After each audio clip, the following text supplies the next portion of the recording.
Tommy, while the night may have ended in disappointment, members of the Bills Mafia still showed up in big numbers to support their team tonight. Our Samantha Carlson spoke to some of those dedicated fans about what the fan base means to them. These people transform into whole different people when it's the Bills. It's a fan base that has won Best Fans by Fox Sports 2 years in a row, the Bills Mafia. Beginning 2 owner Mike Krajacic says that other fan bases see the unity of the Mafia through thick and thin, and they envy it. We show every game, and we have the NFL ticket on Sundays and stuff. Other fans are jealous. You can just see it. They tell me, they talk about it. It's like, this is unique. It truly, truly is. Bruce Haber, a lifetime fan who grew up in a home less than half a mile away from Highmark Stadium, says that in nearly every conversation he has with people, the Bills are brought up.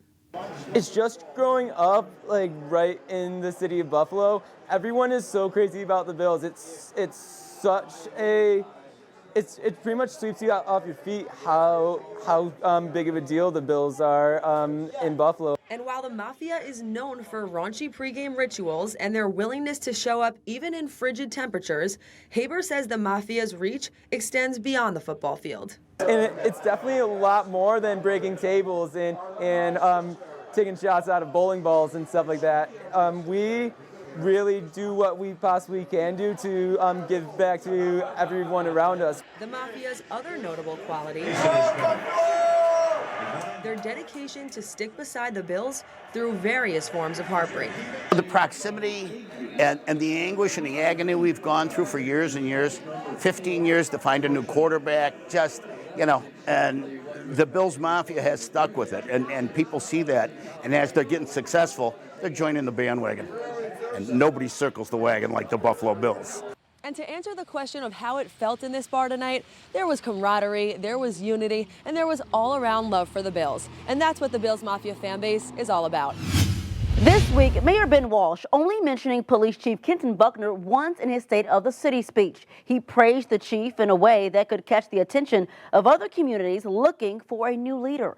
Days before that State of the City speech, the chief told me he has been contacted about other jobs and is keeping his options open.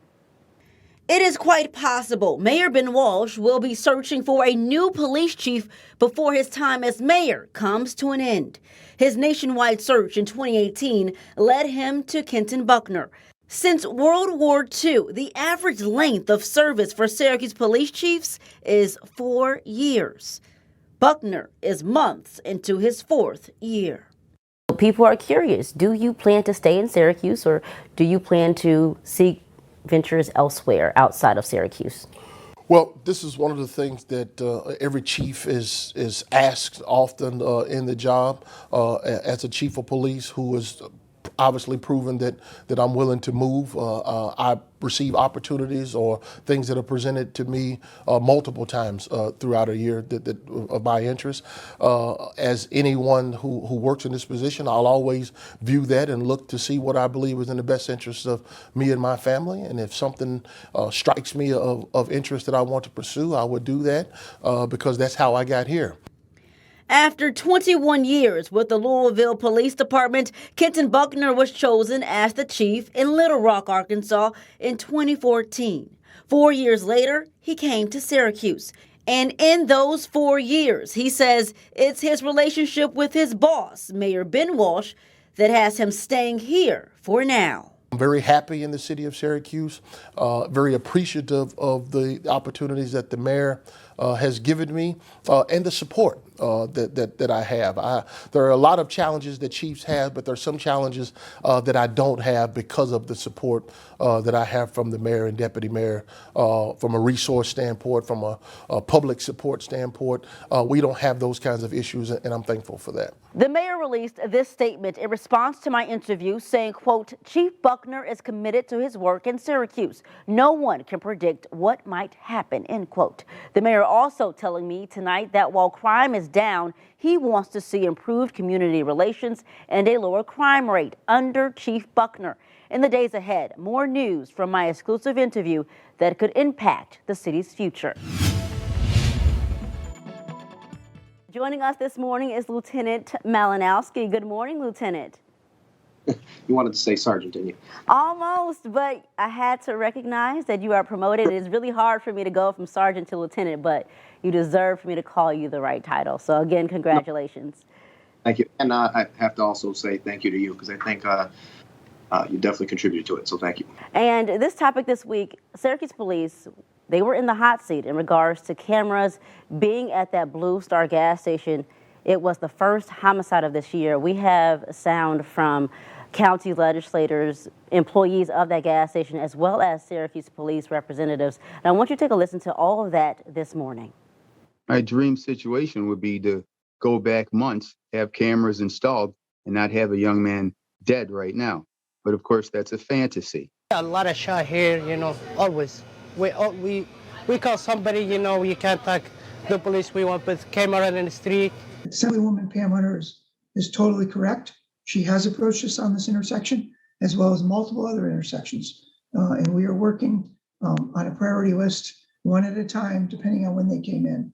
And that last piece of sound was from the Deputy Chief of Police for Syracuse, Deputy Chief Cecil. And Lieutenant Malinowski, people look to blame Syracuse Police for not having those cameras up at that intersection. Can you talk about the process of getting those cameras installed, and why hasn't one been installed at that corner where the first homicide happened of 2022?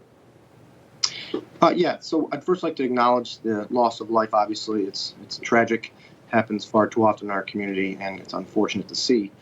I'll say in this case, and I understand people want more cops cameras, which is something that we can definitely agree on as police and community. We find them as a very valuable tool in solving these crimes. But whether there's a cops camera there or not, this individual still decided to enter a gas station and commit a murder being on cameras inside of the store.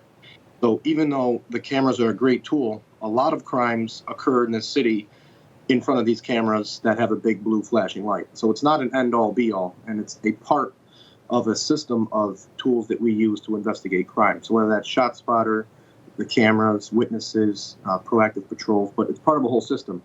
But to answer your question, if you would like a camera in your neighborhood, that's really where you're going to have to get in contact with your legislatures, the lawmakers in your area, and they have to kind of secure funding in the budget so they can get that over to us and we can put those cameras up. But they are very expensive. They're expensive to maintain, so it's not as simple as just putting up a Ring doorbell camera like at your home. These are very complex systems to try to make these things work. And speaking about how expensive these cameras are, there are over 500 police cameras in the city of Syracuse, and each one costs up to $12,000. So with these expensive cameras, do you think having them in neighborhoods prevents crime at all? Yes, I do think it prevents crime for the people that at least acknowledge that the cameras are there. Where it really helps us is the great investigative tool that we can go back and we can look at the footage, we can see the suspects, see the vehicles that are involved. So it's a great, great tool. But I just want to remind people, we have a lot of cameras in our most challenging neighborhoods where a lot of crime occurs, and they're occurring right in front of those cameras. So again, I don't want people to only think that just because we put a camera there, it's going to mean you have ultimate safety. It helps, but it's part of a whole process. And now it's time for your tip of the week. And it is in regards to a scam learning lesson that you learned this week. Yeah, so I'm pretty advanced, but someone almost got me. A Facebook friend who messaged me and said they wanted to be one of their trusted friends, which, I want to help people out. So I said it was okay. They asked for my number. I was at least smart enough. I was a little wondering about this one. So I gave my work phone number, and the person sent me this code. And if I would have sent him that code back, he would have gotten actually control of my whole Facebook page. And that's a scam that they actually log with your username and hit forgot password. And if they send you the code and you send it to them, they get control of your whole Facebook. And so you really have to be proactive about that one. But someone almost got me good, and I just don't want to see anyone else get scammed. So if I can just pass that along.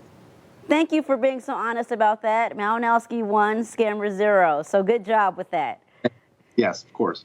And you have been on the lookout for more scams this week. There is a QR scam also going around.